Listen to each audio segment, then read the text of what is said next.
Assalamualaikum warahmatullahi wabarakatuh. Saya Ahmad Zainuddin, nomor absen 10 dari KPI 4, akan menjelaskan tentang kepribadian menurut paradigma psikodinamika sebagai tugas di mata kuliah Psikologi Kepribadian yang diampu oleh dosen kami Muhammad Soleh Kamid, SOS Master Informasi dan Komunikasi. Baik, kita langsung saja. Apa itu kepribadian menurut paradigma psikodinamika? Secara pengertian, bahwasanya teori psikodinamika adalah teori yang menjelaskan perkembangan kepribadian. Unsur-unsur yang diutamakan dalam teori ini adalah motivasi, emosi, dan aspek-aspek internal lainnya. Gagasan utama dari teori psikodinamika adalah bahwa diri manusia itu dimotivasi dan digerakkan oleh bawah sadar. Ada beberapa teori kepribadian yang termasuk teori psikodinamika, yaitu 1. Psikoanalisis, 2. Psikoindividual, 3. Psikoanalitis, yang keempat neo-freudianisme. Berikut ini dikemukakan pokok-pokok dari teori psikoanalisis, psikologi individual, dan psikologi analitis. Teori psikoanalisis yakni kepribadian merupakan satu sistem yang terdiri dari 3 unsur. Kita ketahui bersama, yaitu yang pertama ID, das S, yang kedua ego, das Is, kemudian superego, das Überis. ID, das Is, atau naluri, insting, boleh kita dengan bahasa yang kita pahami, yakni nafsu. ID ya, ini mendorong untuk memuaskan nafsunya. Prinsip ID adalah prinsip mencari keenakan atau kenikmatan dan menghindarkan diri dari ketidakenakan. Atau ID ini pada prinsipnya asas kesenangan, pleasure principle. ID tidak bersentuhan dengan realitas, juga tidak logis, dan dapat melayani secara bersamaan ide-ide yang tidak bersesuaian. ID adalah sesuatu yang primitif atau purba, sudah pembawaan dari mulai Nabi Adam. Ini yang khas dan tidak terakses oleh alam sadar, dan ini tidak dapat diubah. Yang kemudian ego, das Is, dalam bahasa sehari-hari kita mengenalnya akal. Ego adalah struktur kepribadian yang berurusan dengan tuntutan realitas. Ego disebut badan pelaksana eksekutif branch kepribadian karena ego adalah wilayah jiwa yang berhubungan dengan realitas. Kemudian yang ketiga superego atau das Überis, yakni kita pahami dengan nurani. Superego adalah struktur kepribadian yang merupakan badan moral kepribadian dan benar-benar memperhitungkan apakah sesuatu benar ataukah salah.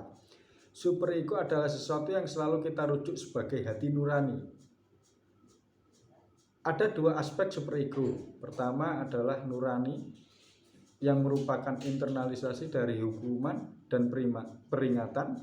Sementara yang kedua disebut ego ideal. Ego ideal berasal dari pujian-pujian dan contoh-contoh positif yang diberikan kepada anak-anak. Selanjutnya kita memasuki pada dinamika kepribadian. Dinamika kepribadian, kita akan menguraikan poin-poinnya. Yang poin pertama adalah distribusi energi. Energi yang ada pada individu berasal dari sumber yang sama, yaitu makanan yang kita konsumsi. Energi manusia dibedakan hanya dari penggunaannya. Energi untuk aktivitas fisik disebut energi fisik, dan energi yang digunakan untuk aktivitas psikis disebut energi psikis. Terus kemudian Yang kedua, mekanisme pertahanan ego atau ego defense mechanism sebagai strategi yang digunakan individu untuk mencegah kemunculan terbuka dari dorongan-dorongan das S maupun untuk menghadapi tekanan das über H atas das is dengan tujuan kecemasan yang dialami individu dapat dikurangi atau diredakan. Berikut ini aja 7 macam mekanisme pertahanan ego. Nah, apa saja 7 mekanisme pertahanan ego? Yakni yang pertama adalah represi, yaitu mekanisme yang dilakukan ego untuk meredakan kecemasan dengan cara menekan dorongan-dorongan yang terjadi yang menjadi penyebab kecemasan tersebut di dalam ketidaksadaran. Yang kedua, sublimasi, di mana mekanisme pertahanan ego yang ditujukan untuk mencegah atau meredakan kecemasan ini dengan cara mengubah dan menyesuaikan dorongan primitif das S yang menjadi penyebab kecemasan ke dalam bentuk tingkah laku yang bisa diterima dan bahkan dihargai oleh masyarakat. Itu cara yang kedua.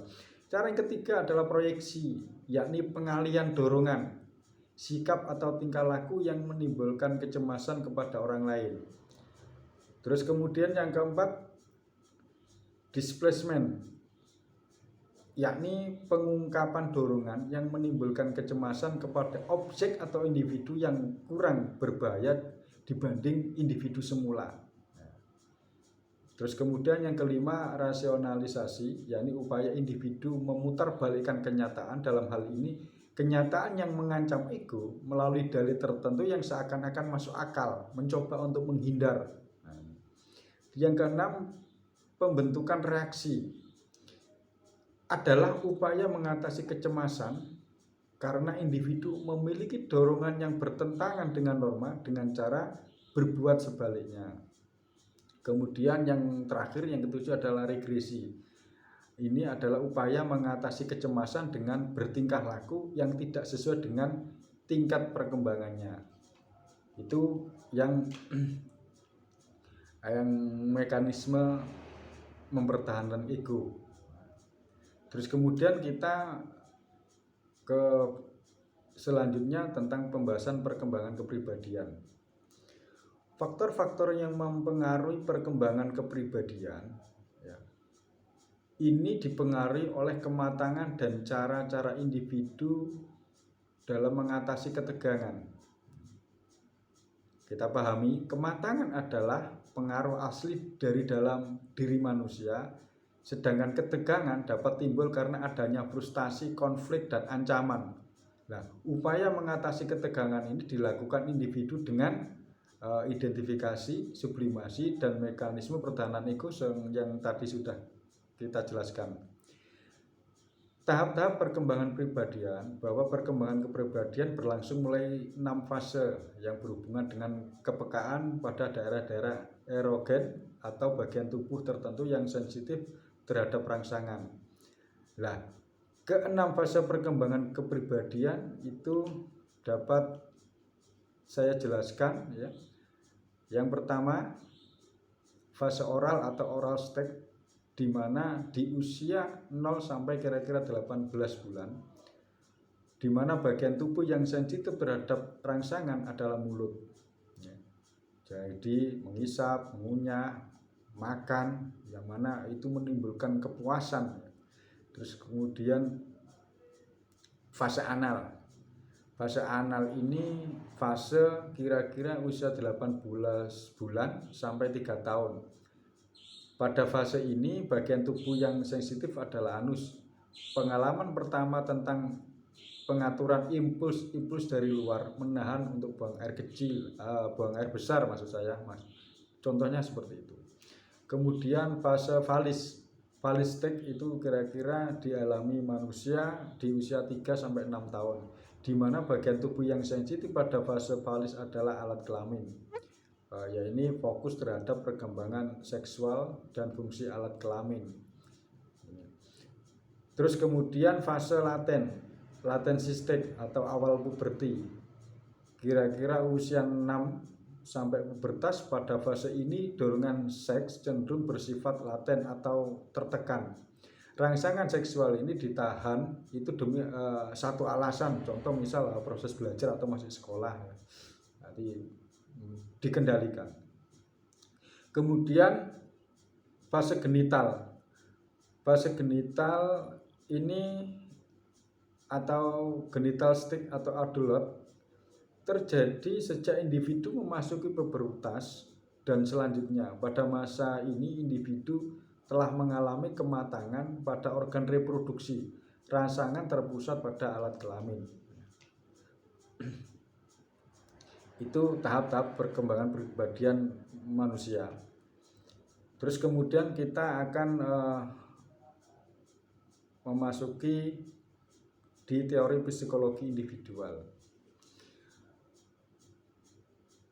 Ini dikembangkan oleh Alfred Adler ya, bahwasanya manusia itu dilahirkan dalam keadaan tubuhnya lemah, kondisi tidak berdaya, ini menimbulkan perasaan inferior ya, merasa tidak mampu dan ketergantungan kepada orang lain.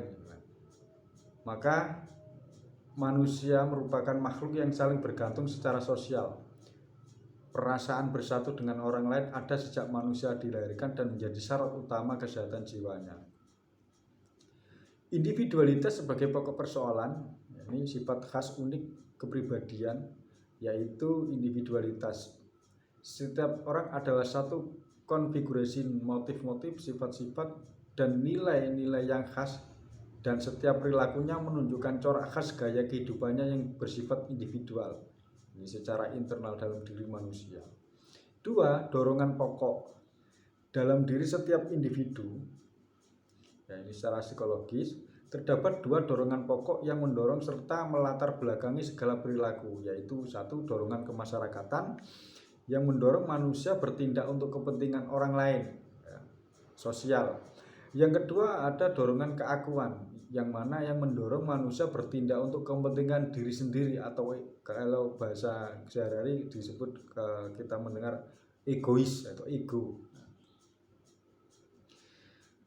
Terus kemudian perjuangan menjadi sukses atau ke arah superior. Individu melalui hidupnya dengan kelemahan fisik yang menimbulkan perasaan inferior, perasaan lemah. Perasaan inilah yang kemudian menjadi pendorong agar dirinya sukses ya, dan tidak menyerah pada inferioritasnya ya. Terus kemudian gaya hidup, style of life. Setiap manusia, setiap orang itu memiliki tujuan yang merasa inferior, berjuang menjadi superior. Namun setiap orang berusaha mewujudkan keinginan tersebut dengan gaya hidup yang berbeda-beda. Bahwa gaya hidup adalah cara yang unik dari setiap orang dalam berjuang mencapai tujuan khusus yang telah ditentukan oleh yang bersangkutan dalam kehidupan tertentu di mana dia berada. Jadi style of life ini setiap orang berbeda-beda perkembangannya. Mungkin contoh misal orang yang kaya dengan orang yang miskin, ini style of life-nya berbeda gaya hidupnya. Ya, tergantung latar belakang dari keluarga yang bagaimana. Ya, mungkin bukan hanya dari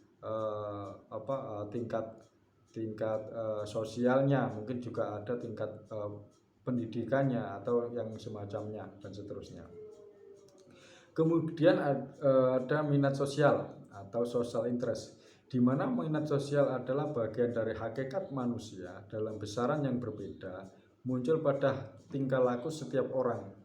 Minat sosial itu membuat individu mampu berjuang mengejar superioritas dengan cara yang sehat dan tidak tersesat, bahwa semua kegagalan neurotik, psikotik, kriminal, pemabuk, anak bermasalah dan seterusnya ini terjadi karena penderita kurang memiliki minat sosial.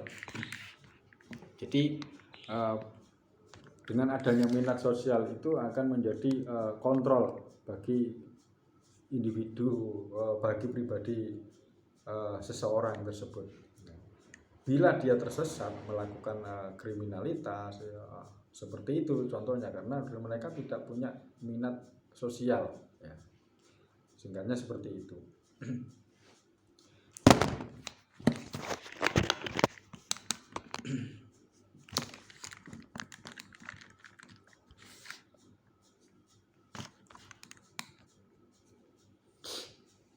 Terus kemudian ada kekuatan creative self, creative power of the self. Self kreatif atau kekuatan kreatif adalah kekuatan ketiga yang paling menentukan tingkah laku. Kekuatan pertama dan kedua adalah hereditas atau sifat turunan dan lingkungan. Jadi ini yang ketiga, self kreatif bersifat padu, konsisten dan berdaulat dalam struktur kepribadian. Keturunan memberi kemampuan tertentu, lingkungan memberi impresi atau kesan tertentu.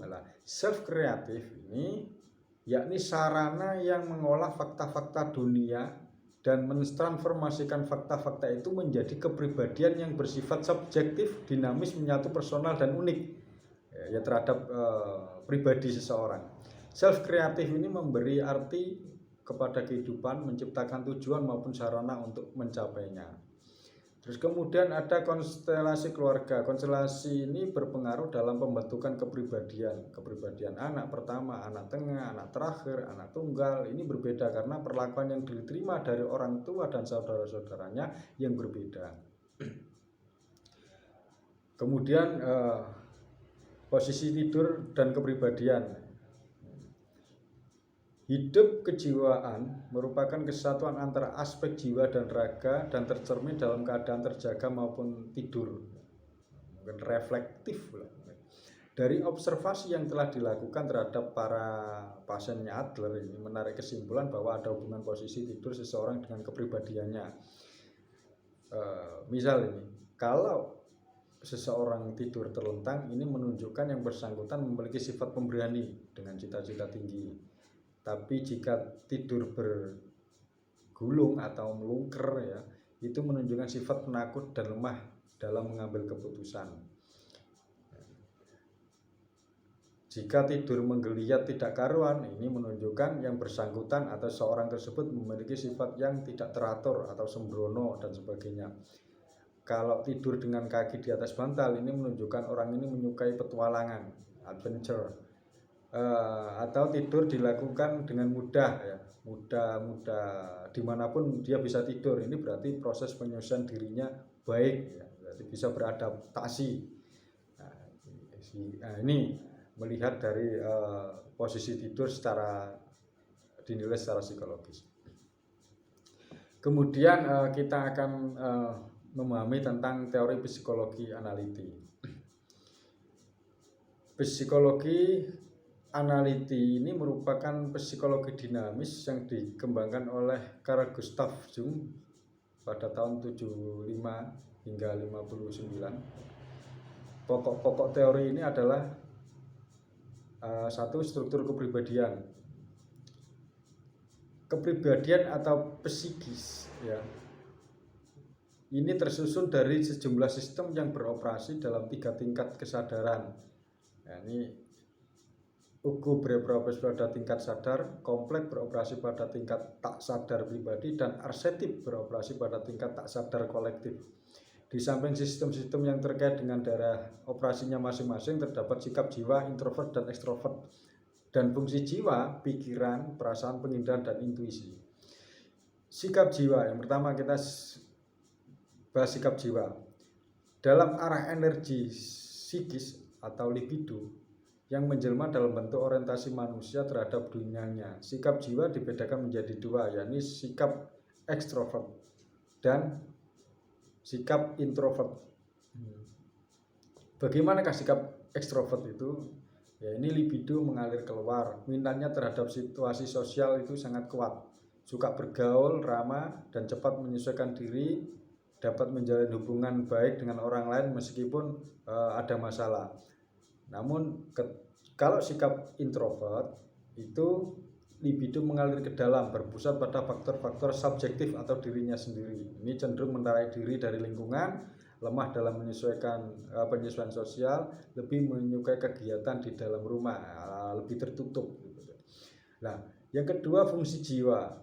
Dalam satu bentuk aktivitas kejiwaan yang secara teoritis tetap meskipun lingkungan berbeda-beda, fungsi jiwa dibedakan menjadi 2 ya.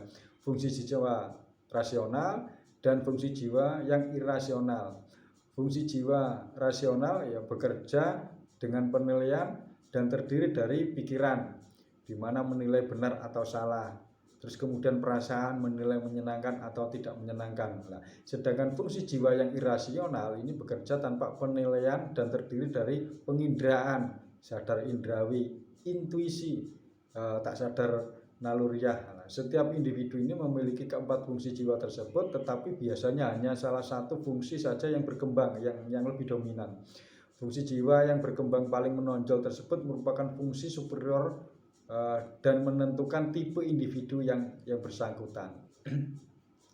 Terus kemudian ada dinamika kepribadian.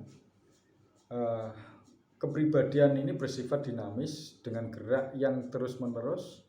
Dinamika kepribadian ini disebabkan oleh energi psikis yang disebut libido. Dalam dinamika kepribadian ini terdapat prinsip Simstrid sebagai berikut, ya. Ada prinsip oposisi, kompensasi, prinsip penggabungan.